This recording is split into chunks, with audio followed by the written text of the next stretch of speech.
어려울 때를 보내는 성도의 지혜, 이러한 제목으로 하나님의 말씀을 증거하도록 하겠습니다. 지난 한 주 동안 우리의 마음과 생각을 지배한 감정은 단연코 두려움일 것입니다. 두려움. 다들 여러분 두려워하죠. 바로 코로나 바이러스가 이제 지역사회로 확산이 되었고 확진자의 동선을 실시간으로 알 수 있게 되므로 성도님들도 심리적으로 굉장히 위축된 삶을 사셨을 거예요. 어디 가기가 두렵고, 우리 아까 장로님도 기도를 하셨지만 사람과의 그런 만남을 꺼리게 되고, 또 신뢰관계가 깨지게 되고, 믿을 수 없고, 이렇게 되어버렸어요. 위축된 삶을 산다. 저도 지난 주간 주로 교회에 머물면서 전화와 문자와 카톡으로 여러 성도님들과 소통을 했는데요, 대부분의 성도님들이 한결같이 두렵다라는 거예요. 특별히 코로나19 사태가 언제 끝날지 알 수 없기에 그것이 두렵고, 예측이 불가능하잖아요. 언제 끝날까? 여러분, 우리가 야구 경기나 아니면 농구 경기나 다른 모든 것들은 다 끝이 있잖아요. 끝이. 그런데 이 코로나 바이러스는 언제 진정이 될지 예측을 할 수 없기 때문에 그것이 두렵고, 또 코로나19 사태로 인해서 먹고 사는 것이 더 힘들어지므로 그것이 더 두렵다라는 분들이 굉장히 많으셨어요. 나라의 경기가 여러분 굉장히 위축되어 있죠.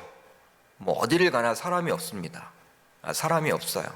마트를 가건 식당을 가건 사람들이 활동을 잘 하지 않아요. 주머니를 열지 않습니다. 그러다 보니 자영업자들, 소상공인들이 굉장히 지금 위축된 삶을 살 수밖에 없죠.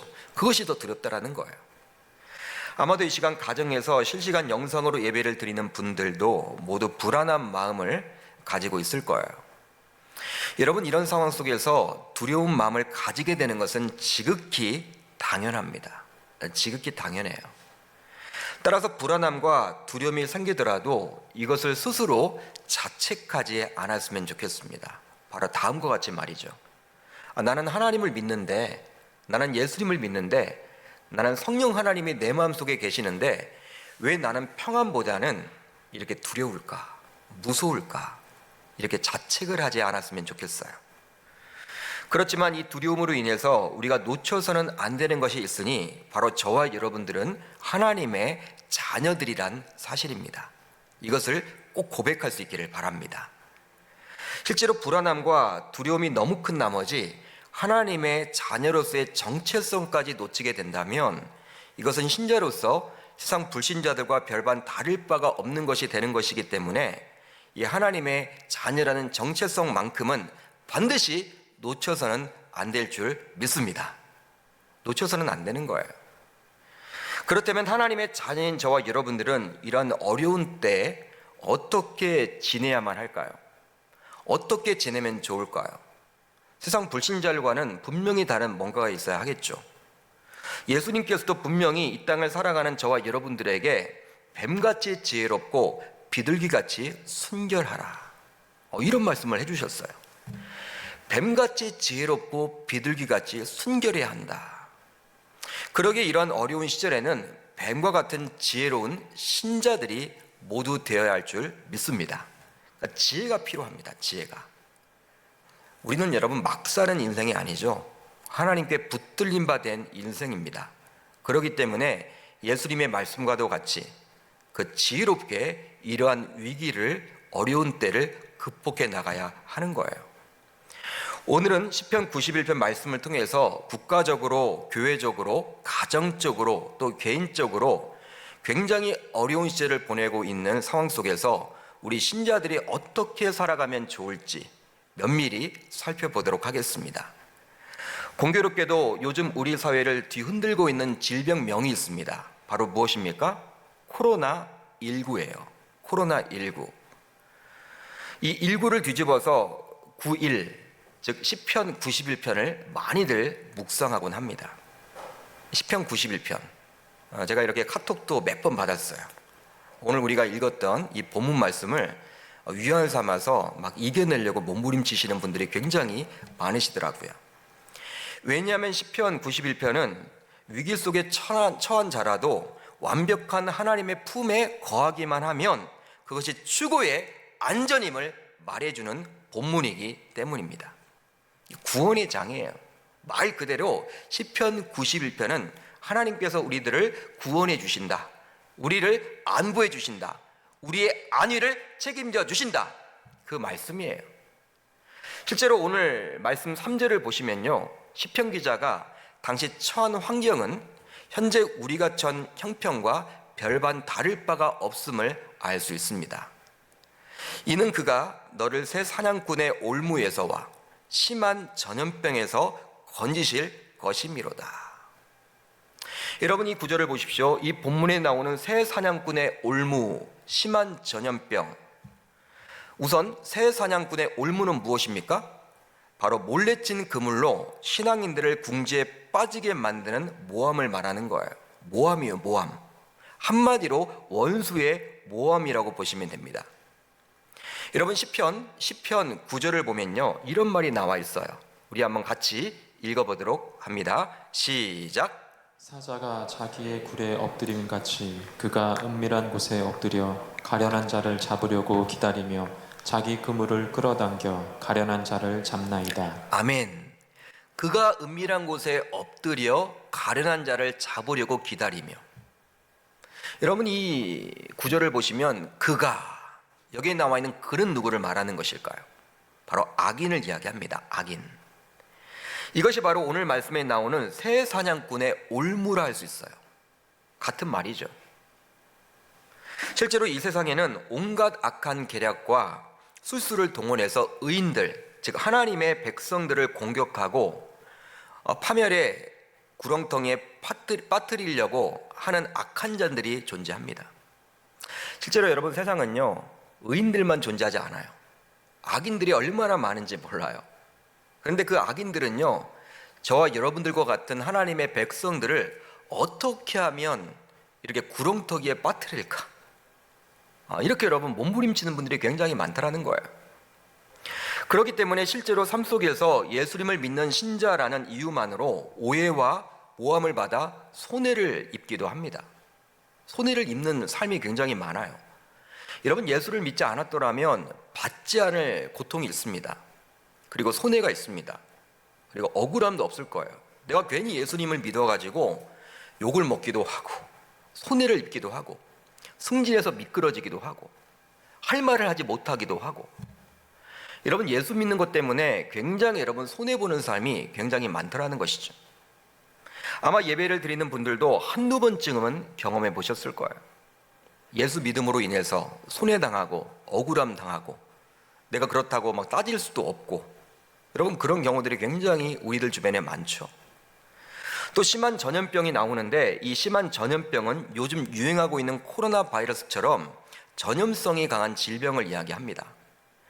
오늘 본문 6절에서는 이 3절에서 나와 있는 심한 전염병을 가리켜서 오늘 본문 6절에서는 어두울 때 퍼지는 전염병이라고 이야기를 해요.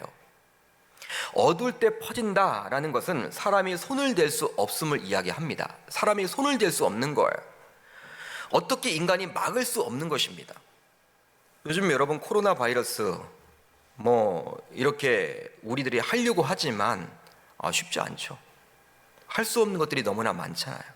그러니까 인간의 손으로는 거의 불가능한 일 같아요. 구약시대에는 이러한 무서운 전염병들이 유행해서 많은 사람들이 목숨을 잃기도 했는데요, 신명기 28장 22절을 보게 되면 이런 치명적인 병들에 대해서 구체적으로 설명을 해줍니다. 바로 폐병과 열병과 염증과 학질이다. 여러분, 신명기 말씀을 보게 되면요, 폐병, 열병, 염증, 학질 이라고 기록을 하고 있는데 지금도 고치기 쉽지 않은 치명적인 질병들을 기록해주고 있어요. 멀리 갈 것도 없습니다. 여러분들도 20세기 초반 전 세계에 유행했던 스페인 독감에 대해서 한두 번쯤은 들어보셨을 거예요.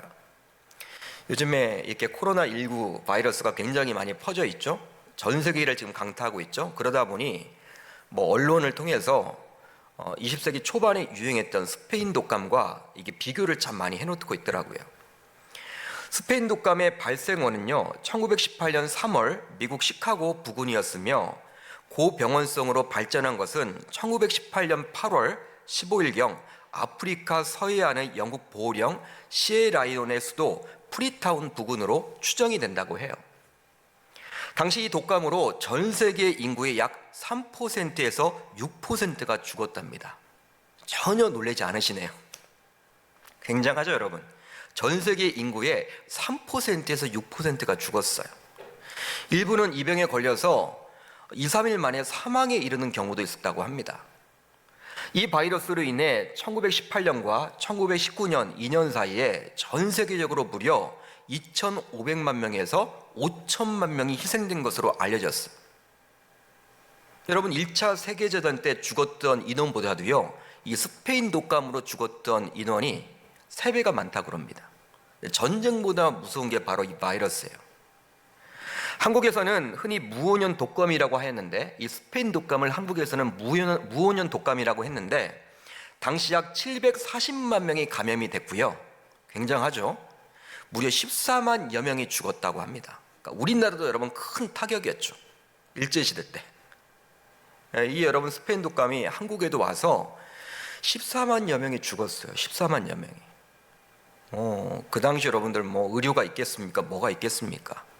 알지도 못하는 병에 걸려서 그렇게 많이 죽어간 거예요. 이 스페인 독감이 얼마나 무서웠던지 1차 세계대전은 서둘러 매듭지어졌고 결과적으로 평화조약이 체결되었다고 합니다. 그러니까 전쟁보다 더 두려운 게 바로 이 스페인 독감이었어요, 당시. 그렇습니다. 그만큼 무서운 것이 바로 이런 전염병이라 할 수 있습니다. 전염병이에요. 시인은 3절에서 자신이 겪고 있는 형편을 5절과 6절에서 다시 한번 구체화시키고 있는데 바로 이런 내용으로 구체화를 시킵니다. 밤의 공포, 낮의 화살, 어둠의 전염병, 한낮의 재앙으로 그려지고 있어요. 밤의 공포는 원수들의 공격을 말합니다. 원수들이 공격을 할 때 주로 언제 공격을 해요? 낮에는 공격을 하지 않죠. 밤에 여러분 주로 공격을 합니다. 낮의 화살, 이건 뭘까요? 전장터에서 갑작스러운 공격을 가리키는 것이죠. 여러분 화살이 막 쏟아지는 그러한 경우를 한번 생각해 보세요. 우리가 영화 적벽대전이나 이런 것들을 보게 되면 여러분 하늘에서 막 화살이 여러분들 떨어지는 그 광경을 한번 떠올려 보십시오. 갑작스러운 공격. 또한 원어를 보면 알 수 있지만 어둠의 전염병과 한낮의 재앙, 이것은 다 무엇이냐면 생명을 위협하는 질병이나 많은 사람의 생명을 파괴하는 전염병으로 보셔도 좋습니다. 그러니까 어둠의 전염병과 한낮의 재앙, 이 한낮의 재앙도 바로 전염병이란 거예요. 한편 이 5절과 6절을 보게 되면 시간을 가리키는 말들이 나오죠. 여러분들이 가지고 있는 성경을 보세요. 5절과 6절을 보시면 시간을 가리키는 말들이 나오는데 어떤 단어가 나와 있습니까? 밤, 낮, 어둠, 한낮. 이렇게 기록이 되어 있어요. 이런 시간은 각각의 위험이 꼭 그때 임한다기보다는 모든 시간을 포괄적으로 가리키는 표현으로 언제 어디서 닥쳐올지 모르는 모든 위험을 가리킨다고 볼 수 있습니다. 한마디로 지금 우리가 겪고 있는 이런 어려움은 요즘의 문제만은 아니라는 거예요. 여러분, 우리가 지금 위기를 살고 있다, 어려운 시절을 보내고 있다 하지만 역사를 보게 되면요, 이 시인이 지금 이런 것들을 경험하고 있고 이런 어려운 시절을 살고 있었고, 여러분 역사적으로 보게 되면요, 항상 여러분 우리 인생 가운데 어려운 시절이 없었던 것 같아요. 다 어려웠어요. 항상 여러분 평안한 시절보다는 어려운 시절이 훨씬 많았던 것 같습니다. 여러분, 만약에 우리가 코로나19 사태에서 벗어났다고 칩시다. 벗어났다고 쳐보자고요. 그렇다면 아마도 우리에게 또 다른 어려움이 몰아닥칠 거예요. 또 다른 바이러스가 올 수도 있고 어떤 다른 위기를 접할 수도 있습니다. 예를 들어 볼까요? 여러분 2003년도 사스를 여러분 기억하실 거예요. 사스라는 독감을 기억하실 겁니다. 2009년도에 신종플루 독감을 기억하실 거예요. 굉장했죠. 많은 사람들이 죽었죠. 2015년도에 메르스를 여러분 기억하실 거예요. 근데 2020년도에는 코로나19. 여러분, 주기적으로 계속해서 이 병이 지금 만들어지고 있어요. 극복을 하면 이게 끝나는 것이 아니라 또 다른 위기가 올 수 있다는 것이죠. 그것을 알고 있었던 시인은 밤, 낮, 어둠, 한낮을 언급함으로 우리는 인생은 언제든지 위험이 닥칠 수 있음을 강조해 줍니다. 그런데 오늘 말씀을 보시면 놀랍게도 시인은 자신이 처한 어려움 속에서 전혀 두려워하고 있지 않아요. 전혀 두려워하고 있지 않습니다. 여러분, 오늘 말씀 5절과 6절을 한번 같이 읽어볼까요? 5절과 6절 시작.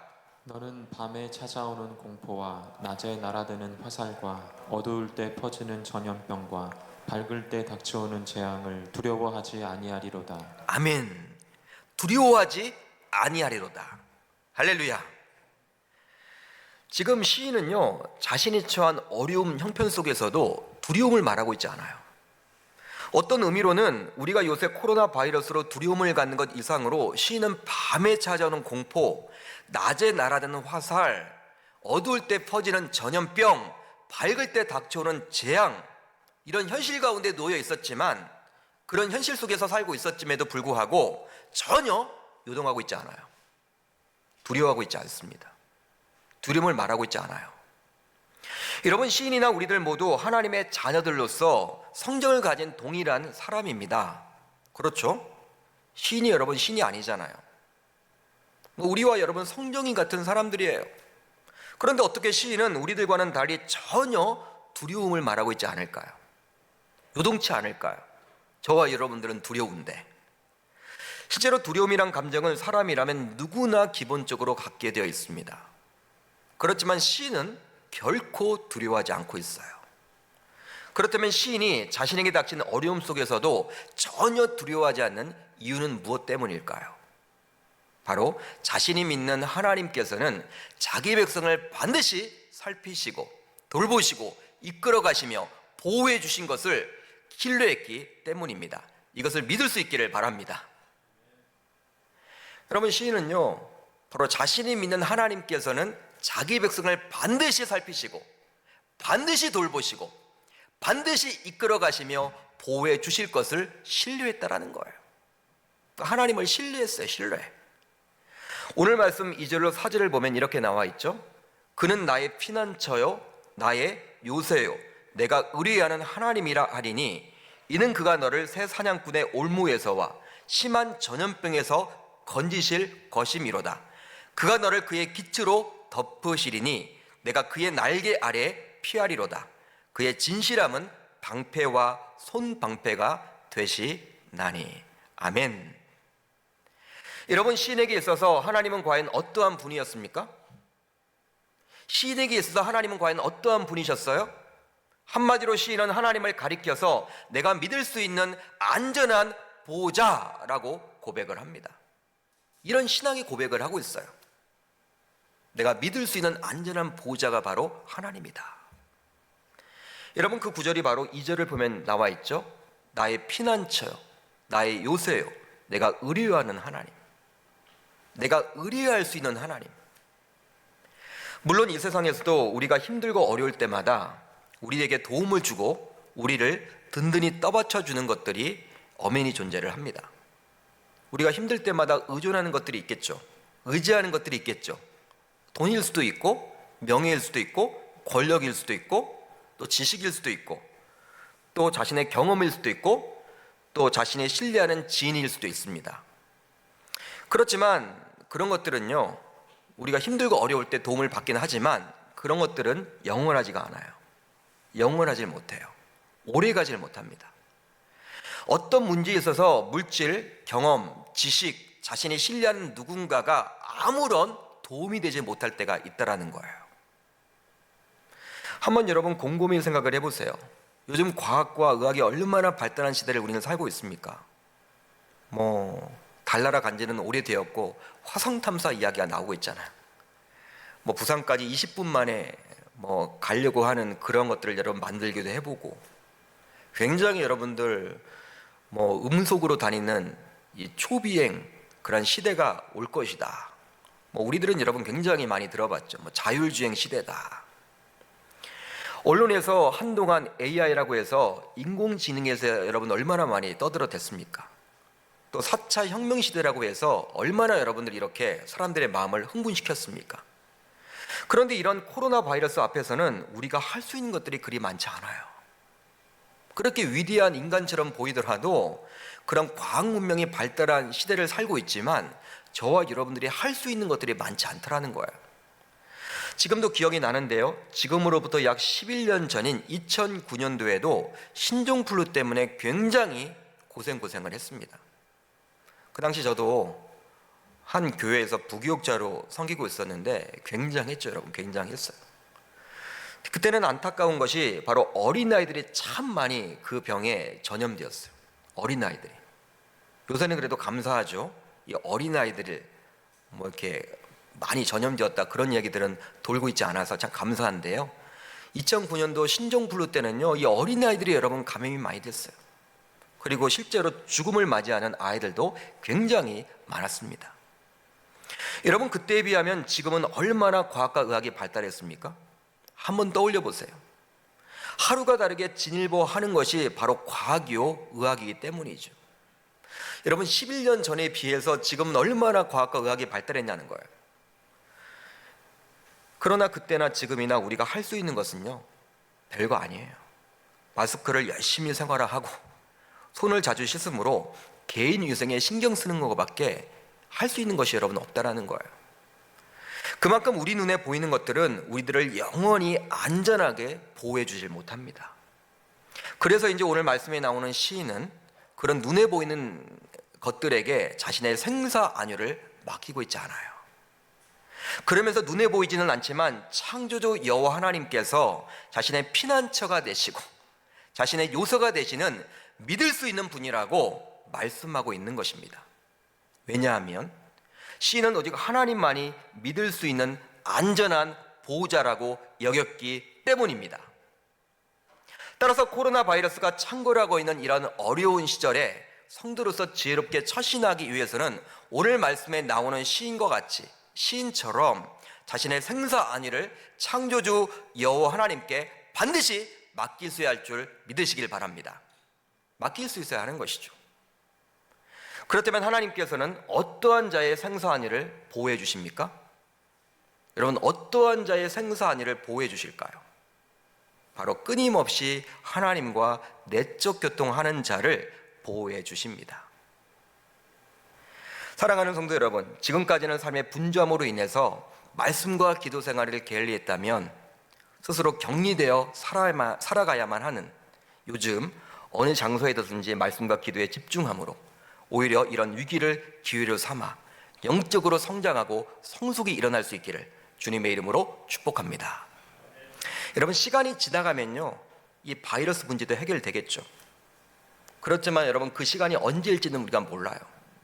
그 시간을 낭비하지 마시고요, 너무나 두렵다고 해서 위축되지 마시고 우리가 여러분 최선을 다해서 개인 위생에 신경을 써야 하지만 우리가 할 일조차도 하지 못하는 그런 안타까운 일이 벌어지지 않았으면 좋겠고요.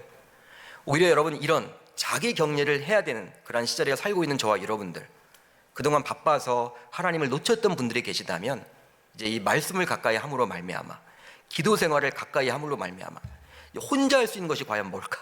그걸 찾아서 말씀을 들으시고 말씀을 읽으시고 말씀을 묵상하셔서 하나님과 같이 교제를 나누심으로 그분의 전능하신 보호자, 그분의 그늘 아래 다들 거할 수 있기를 주님의 이름으로 축복합니다.